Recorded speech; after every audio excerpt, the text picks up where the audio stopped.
அன்புள்ளம் கொண்ட விருச்சிக ராசி அன்பர்களே, விருச்சிக ராசின்றது காலபுருஷ தத்துவத்தில் 8வது வீடா இருக்கு. இந்த ராசிக்கு அதிபதி செவ்வாய். இந்த ராசியில இருக்கக்கூடிய நட்சத்திரங்கள் அப்படின்னா விசாக நட்சத்திரம் 4ஆம் பாதம், அனுஷம், கேட்டை இதெல்லாம் இருக்கு. ஸோ இந்த மாசத்துல மார்ச் மாதம் உங்களுக்கு எந்த விதமான பலன்கள் நடக்கும் அப்படின்னு சொல்லி நம்ம பார்க்க போறோம். விருச்சிக ராசி அப்படின்றது மட்டும் இல்லாம இந்த ராசி 8வது ராசியா இருந்தாலும், இந்த ராசிக்கு அதிபதி செவ்வாயா இருந்தாலும், இந்த ராசிக்கு 2ஆம் இடத்துக்கும் 5ஆம் இடத்துக்கும் அதிபதி குரு பகவான் அப்படின்றதுனால பொதுவாக என்னன்னா 1, 5, 9 இது 3 நல்லா இருக்கணும். இந்த ராசிக்கு இந்த 1ஆம் அதிபதி செவ்வாய், 5ஆம் அதிபதி குரு, 9ஆம் அதிபதி சந்திரன். ஸோ இது இவங்களுக்கு ஒரு நல்ல அமைப்புகளை கொடுக்கும். உங்க ஜாதகத்தில் செவ்வாய், குரு, சந்திரன் 3 பேரும் விருச்சிக ராசி அன்பர்களுக்கு நல்லா இருந்ததுன்னா இவங்க லைஃப் ரொம்ப சூப்பராக இருக்கும். பொதுவாக இந்த ராசியில் உள்ளவங்க எல்லாரையுமே எல்லார்ட்டையும் நல்லபடியாக பழகுவாங்க. ஆனால் இவங்களை அறியாமல் போட்டு கொடுத்துருவாங்க. அது இவங்களுடைய ஒரு இயற்கையான ஒரு குணமாக இருக்கும். இவங்க சொல்கிறத மற்றவங்க அப்படி நினைப்பாங்க. இவங்க தான் சொல்லிட்டாங்க, இவங்க தான் போட்டு கொடுத்துட்டாங்க அப்படின்ற மாதிரி நினைப்பாங்க. இவங்க அப்படி கிடையாது. இவங்க அந்த டயத்தில் வெகுளித்தனமாக பேசுகிறதா நினச்சிருவாங்க. அது நம்ம நல்லது தானே பண்ணுறோம் அப்படின்ற மாதிரி இவங்க நினைப்பாங்க. அது எதிராளிகள் அது தவறாக புரிஞ்சுக்கிறதுக்கான வாய்ப்புகள் நிறையா இருக்குது. இந்த ராசியை சேர்ந்த நிறையா பேர் அரசாங்க உத்தியோகத்தில் இருக்கிறது வாய்ப்பு இருக்குது. இவங்களை அண்டி இவங்கள்ட்ட அண்டி நமக்கு இது மாதிரி பிரச்சனைகள் அப்படின்னு சொல்லி இவங்களை அணுகி நம்ம பிரச்சனைகள் சொல்லி இது பண்ணோம்னா இவங்க நிச்சயமாக ஹெல்ப் பண்ணுவாங்க. ஹெல்ப் பண்ணக்கூடிய மனோபாவம் உள்ளவங்க. ஆனால் என்னென்னா இவங்களுக்கு கட்டுப்பட்டதான் ஹெல்ப் பண்ணுவாங்க. இல்லாட்டினா இவங்களோட இதை இன்னொரு முகத்தை நீங்கள் பார்க்க வேண்டி வந்துடும். அதான் இவங்களுக்குள்ள முக்கியமான ஒரு குணமாக இருக்குது. இப்படிப்பட்ட அனுஷ நட்சத்திர அன்பர்களுக்கு மார்ச் மாதம் எப்படி இருக்கு அப்படின்னு பார்க்க போகிறோம். மார்ச் மாதத்தை பொறுத்தளவில் உங்களுக்கு 5வது வீட்டில் சனி பகவான், 4வது வீட்டில் சூரியன், ராகு, புதன், செவ்வாய் இதெல்லாம் இருக்காங்க. சுக்கிரனும் சனியும் சுக்கிரனும் சேர்ந்துருக்கு. உங்களுக்கு 7வது வீட்டுக்கும் 12ஆம் வீட்டுக்கும் அதிபதியான சனி சுக்கிரன் சேர்க்கை உங்களுக்கு 5வது வீட்டில் இருக்குது. உங்களுக்கு 8வது வீட்டில் குரு பகவான் இருக்கார். ஸோ இது என்ன இதெல்லாம் எதுக்கு சொல்ல வரேன்னா, உங்களுக்கு அதே மாதிரி 10வது தொழில் ஸ்தானத்தில் கேது இருக்கார். ஸோ இதெல்லாம் எதுக்கு சொல்ல வரேன்னா, இந்த கிரக அமைப்புகள் உங்களுக்கு வாழ்க்கையில் எந்த விதமான பாதிப்புகளை ஏற்படுத்துறது அப்படின்னு தெரிஞ்சுக்கணும். பொதுவாக 10ல் கேது இருக்கார். இப்போ சூரியன் பார்வையிலையும் இருக்கு. தொழில் ரீதியாக உங்களுக்கு ஒரு நெருக்கடிகள் ஏற்படுறதுக்கான சான்சஸ் அதிகமாக இருக்குது. தொழில் ரீதியான மாற்றங்களை எதிர்பார்த்துக்கிட்டே இருக்கீங்க. ஆனால் எதிர்பார்த்த அளவுக்கு ஸ்பீடாக அந்த மாற்றங்கள் நடக்காமல் தள்ளி போயிட்டே இருக்கிறத பார்க்க முடியும். அதனாலே உங்களுடைய முன்னேற்றங்கள் தடைப்பட்டதாக நீங்கள் நினைப்பீங்க. ஏற்கனவே உத்தியோக மாற்றம், இடமாற்றம் இதெல்லாம் நீங்கள் பண்ணியிருப்பீங்க. அது பண்ணி கொஞ்சம் நல்லா இருக்க மாதிரி இருந்திருக்கும், திரும்ப டவுன் ஆகிருக்கும். இப்போ என்னடா பண்ணுறது, சரி அடுத்து இது எப்படி முன்னேற்றுறது அப்படின்ற மாதிரியான ஒரு சுச்சுவேஷன் எல்லாருக்கும் அப்படித்தானே. ஒரு டவுன் ஆயிடுச்சுன்னா அடுத்து அதை எப்படி நம்ம சரி பண்ணுறது அப்படின்றதுனால நம்மளுடைய முயற்சிகளாக இருக்கும். அந்த மாதிரி முயற்சிகளை நம்ம இருந்துகிட்டு இருக்கோம். ஸோ அந்த முயற்சிகளை வச்சு நம்ம பார்க்கும்பொழுது நீ வரக்கூடிய காலங்கள் எப்படி இருக்குது அப்படின்றது தான் இந்த பதிவில் பார்க்க போகிறோம். அதில் முக்கியமாக இந்த மார்ச் மாதத்தில் உங்களுக்கு எந்த விதமான பலன் நடக்குன்னு பார்த்தோம்னா, மார்ச் 15ஆம் தேதிக்கு சூரியன் உங்களுக்கு 4வது வீட்டிலேருந்து 5வது வீட்டுக்கு போகிறாரு. ஏற்கனவே அங்கே சுக்கிரனும் சனியும் இருக்கார். சுக்கிரனும் சனியும் மஞ்சள் இருக்கிறது உங்களுக்கு நல்ல விஷயங்கள்லாம். திடீர்னு உங்களுக்கு நீங்கள் வெளில டூர் போகலாம், 4 இடங்களுக்கு போகலாம் அப்படின்னு அந்த விதமான ஒரு எண்ணங்கள் வரும். அதே நேரத்தில் உடல்நிலைப்படுத்தக்கூடிய வாய்ப்புகளை பார்க்க முடியும். தோல் சம்பந்தப்பட்ட பிரச்சனைகள் வரலாம் இந்த காலகட்டத்தில். முதுகு வலி அது மாதிரி பிரச்சனைகள் வரலாம் இந்த காலகட்டத்தில். அதே மாதிரி வயிறு சம்பந்தப்பட்ட ஜெரிமான கோளாறுகள் இதெல்லாம் வரலாம். இதெல்லாம் நீங்கள் பார்த்துக்க வேண்டியதான். அது மட்டும் இல்லாமல் உங்களுடைய அம்மாவனுடைய உடல்நிலையை நீங்கள் பார்த்துக்க வேண்டிய ரொம்ப ரொம்ப அவசியமாக இருக்கும்.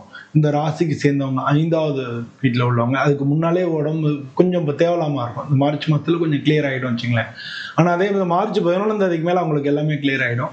உங்களுடைய அம்மாவுடைய உடல்நிலைக்கெல்லாம் இருக்கிற பாதிப்புகள்லாம் நீங்கி அவங்களுக்கு கிளியர் ஆகிடும். மார்ச் மாதம் 11ஆம் தேதி வரைக்கும் நீங்கள் தள்ளணும்.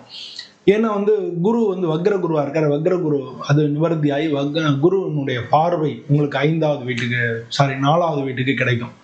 அப்போ வீடு, வாகனங்கள் இது சம்பந்தமான தொந்தரவுகள், அது சம்பந்தமான பிரச்சனைகளும் இருக்கும். அதுவும் நிவர்த்தி ஆகும் அப்படின்றத நீங்கள் புரிஞ்சுக்கணும். வீட்டு அது மாதிரி கடன் தொந்தரவுகள் அதுவும் இருக்கும் ஒரு சில பேருக்கு. அவங்களுடைய தசாபுத்திகளை பொறுத்து இந்த மாதிரி பிரச்சனைகள் 1, 2, 3 அப்படின்னா இருக்கலாமே தவிர இந்த பிரச்சனைகள் இருக்கும். அவங்களுக்கு என்ன தசா ஒரு சில பேருக்கு தசாபுத்தியை பொறுத்து ஒரு சில பேருக்கு வீடு பிரச்சனைகள் இருக்கலாம், ஒரு சில பேருக்கு நிலம் சம்பந்தப்பட்ட பிரச்சனைகள் இருக்கலாம், ஒரு சில பேருக்கு கடன் சம்பந்தப்பட்ட பிரச்சனைகள் இருக்கலாம், ஒரு சில பேருக்கு அம்மாவோட சரியில்ல ஆஸ்பத்திரி மருத்துவ செலவினங்கள் அந்த மாதிரி பிரச்சனைகள் இருக்கலாம். ஸோ இது மாதிரி உங்களுக்கு என்ன தசாபுத்தி நடக்கிறதோ அதுக்கு தகுந்த மாதிரி இந்த பிரச்சனைகளுடைய மாற்றங்கள் இருக்கும் அப்படிங்கிறத புரிஞ்சு. ஆனால் இந்த பிரச்சனைகள்லாம் உங்களுக்கு இருக்கிறதுக்கான வாய்ப்புகள் நிறையா இருக்கு. ஸோ இந்த பிரச்சனைகள் எல்லாமே மார்ச் மாதம் 11ஆம் தேதிக்கு மேலே தீந்துடும். இன்னும் கவலைப்பட வேணாம். பல பேருக்கு கொஞ்சம் இந்த இந்த விருச்சிக ராசி சேர்ந்த பல அன்பர்களுக்கு திருமண பேச்சுவார்த்தைகள் கொஞ்சம் தொடங்கலாம், ஆனால் தள்ளி போகும். அடுத்த மாதத்துல எல்லாமே கிளியர் ஆகிடும். பட் இந்த மாதத்தை பொறுத்தவரை கொஞ்சம் பேச்சுவார்த்தை தள்ளி போகிறதுக்கான வாய்ப்பு, டிலே ஆகிறதுக்கான வாய்ப்புகள் நிறையா இருக்குது. பேசுகிறேம்பாங்க, போவாங்க, இல்லை அப்புறம் பேசுகிறேம்பாங்க, இன்னும் ஒரு வாரம் கழிச்சு சொல்கிறேம்பாங்க. ஏதாவது ஒரு காரணம் சொல்லி கொஞ்சம் டிலே ஆகிறதுக்கான சான்சஸ் அதிகமாக இருக்குது. ஸோ இது மாதிரி திருமண வாய்ப்புகளுக்கு பேச்சுவார்த்தைகள் நடக்கலாம், ஆனால் கொஞ்சம் தள்ளி போகலாம் அப்படின்றத புரிஞ்சுங்க. வேலை நிமித்தமான விஷயங்களை ஏற்கனவே உங்களுக்கு ஒர்க்கு ப்ரெஷர் அதிகம், நீங்கள் என்னடா வேலை, இந்த வேலையை விட்டுட்டு எப்படா வேறு வேலைக்கு போகலாம், அந்த மாதிரி பிரச்சனை இருக்கலாம். ஒரு சில பேர் ஏஜ் ஆகிட்டுனா நம்ம வாலண்டரி ரிட்டையர்மெண்ட் கொடுத்துடலாமா அப்படின்ற மாதிரியான யோசனைகள் சிந்தனைகள் வரலாம். ஒரு சில பேர் ஏன்னா வேலை பார்க்குறதுல கொஞ்சம் ஒரு ஸ்லாகிங் இருக்கும். என்னடா வேலை, நம்ம எவ்வளோ வேலை பார்த்தோம் நமக்கு ஒரு மதிப்பு கிடைக்கலையே அப்படின்ற ஒரு ஃபீலிங் இருக்கலாம். ஸோ இதெல்லாம் இருக்கக்கூடிய ஏன்னா உங்களுக்கு தொழில் ஸ்தானத்தில் கேது இருக்காரு. இப்போ அதுவும் சூரியன் பார்க்கறதுனால இந்த மாதம் ஒர்க்கெல்லாம் நீங்கள் நல்லா பார்ப்பீங்க. ஆனால் மனசுக்குள்ளே நீங்கள் வேறு வேலை தேடுறவங்களுக்கு நடுத்தர வயசாகிறவங்க வேறு வேலை தேடுவீங்க. வேறு வேலை தேடுறவங்களுக்கு ஒரு மாதிரி இந்த வேலையை எப்படா விட்டுட்டு அந்த வேலைக்கு போவோன்னு தோணலாம். இந்த வேலை பார்த்துட்டு ஏஜ் உள்ளவங்களுக்கு இந்த வேலையை ஒரு வேளை நம்ம வாலண்டரி ரிட்டையர்மெண்ட் கொடுத்துட்டா நல்லா இருக்குமோ, சரி அவ்வளோதான் நம்ம போதும் அப்படின்ற மாதிரி நிலைமைகள் இருக்கலாம். இல்லாட்டினா ஒரு சில பேர் வேறு பிஸ்னஸ், இந்த வேலையை விட்டுட்டு நம்ம எப்படா வேறு பிஸ்னஸ் ஆரம்பிப்போம் அப்படின்ற மாதிரியான சூழ்நிலைகள் இருக்கலாம். இதெல்லாம் இந்த காலகட்டத்தில் இருக்கிறது வாஸ்தவம் தான். கொஞ்சம் ரெஸ்ட்டும் எடுத்துக்கங்க. ஓவர் ஒர்க்கு உடம்புக்கு ஆகாதுன்னு நம்ம சின்ன வயசில் சொல்லுவாங்க.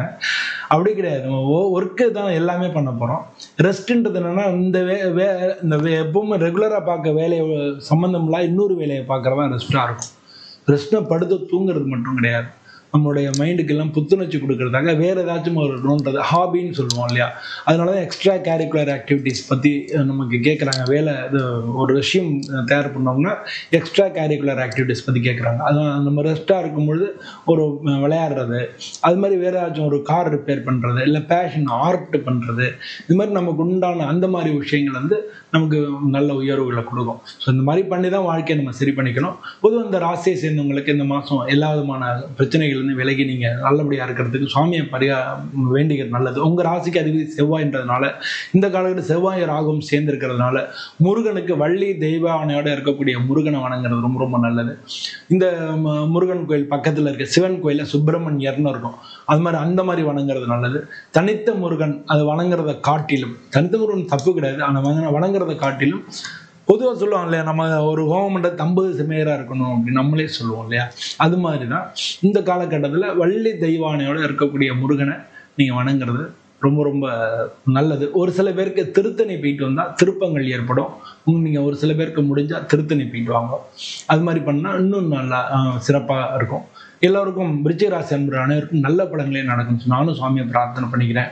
உங்களுக்கு மார்ச் 16ஆம் தேதி வரைக்கும் ஒரு சில சிக்கல்கள் இருந்தாலும் மார்ச் 11ஆம் தேதிக்கு மேலே குருவனுடைய